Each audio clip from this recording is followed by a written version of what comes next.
Hello friends, in this we will discuss about the electability of Biden in 6 battleground states.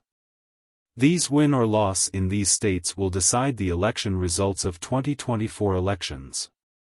Battleground states are states that have split support for Democratic and Republican candidates in recent presidential election cycles. They are critical to a candidate's campaign strategy since the majority of states consistently vote for the same presidential party and are not competitive one.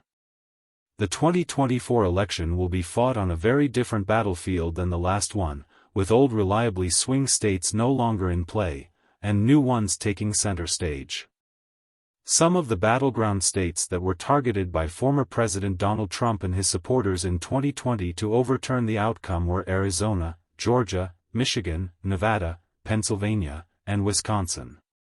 These states faced conspiracy theories, threats, fake electoral votes, and attempts to disrupt the certification process. State officials in these states held firm and certified valid results in 2020, but the margins were slim and the risk of election subversion remains high. The 2024 election will be a test of the resilience and integrity of American democracy. The battleground states will be at the center of the fight, and the voters will have the final say. When Joe Biden ran for president 4 years ago, he ran as the electability candidate, a broadly appealing, moderate Democrat from Scranton, Pennsylvania, who could defeat Donald Trump. There aren't many signs of his old electoral strength in a new set of New York Times/Siena College polls of the 6 states likely to decide the presidency. Trump leads Biden in 5 of the 6 states, Pennsylvania, Arizona, Georgia, Nevada and Michigan, which would likely be enough to give him the 270 electoral votes needed to win. Biden leads in the 6th state, Wisconsin. Trump leads by at least 4 percentage points in each of the other 5 states. The striking results seem to be more a reflection of Biden's weakness than Trump's strength. Trump is just as unpopular as he was when he lost the election 3 years ago, if not slightly more so. Instead, the change is the public's view of Biden. During his time in office, attitudes toward him have turned decidedly negative. In the last election, voters judged him to be more likable than Trump, to have a better temperament and to have a more appealing personality. Those advantages have largely disappeared. Instead, voters say they are concerned about Biden's handling of the economy and about his age. More than 70% of registered voters in the battlegrounds agree with the statement that Biden is just too old to be an effective president, up from around 30% in the run-up to the last election. Biden appears to be especially weak among young, Black and Hispanic voters. In a major departure from recent electoral trends, he and Trump are essentially tied among 18 to 29-year-old voters, even though young voters have tended to back Democrats by a wide margin in recent cycles.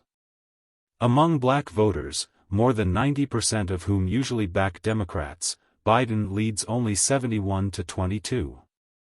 He holds only 50% of Hispanic voters across the battlegrounds, down from more than 60% in the last cycle. With 1 year to go until the election, there's still plenty of time for the race to change. In contrast with 4 years ago, the poll finds a disengaged, disaffected and dissatisfied electorate, setting the stage for a potentially volatile campaign. And historically, incumbent presidents have trailed at this stage of the race, only to rally their former supporters once the campaign is underway. If there's good news for Biden, it's that his path to re-election runs through traditionally Democratic constituencies, like young, Black and Hispanic voters. The poll suggests that these voters remain open to supporting a Democrat against Trump. It's still possible that a polarizing campaign, focused on issues like abortion and democracy, which divide the electorate along familiar and favorable lines for Biden, will allow him to reassemble and re-energize the coalition of voters who brought him to the White House. Nonetheless, the poll suggests that Biden's path will be challenging. Nearly half of registered voters, 49%, in the battleground states say there's almost no chance they'll support him, an indication of the depth of their dissatisfaction. At this early stage, I'm not sure how seriously to take traditionally Democratic-leaning voters who say there's almost no chance they'll back Mr. Biden. As the race gets going, attitudes might change quickly. But 1 year out, Biden faces big challenges to his re-election.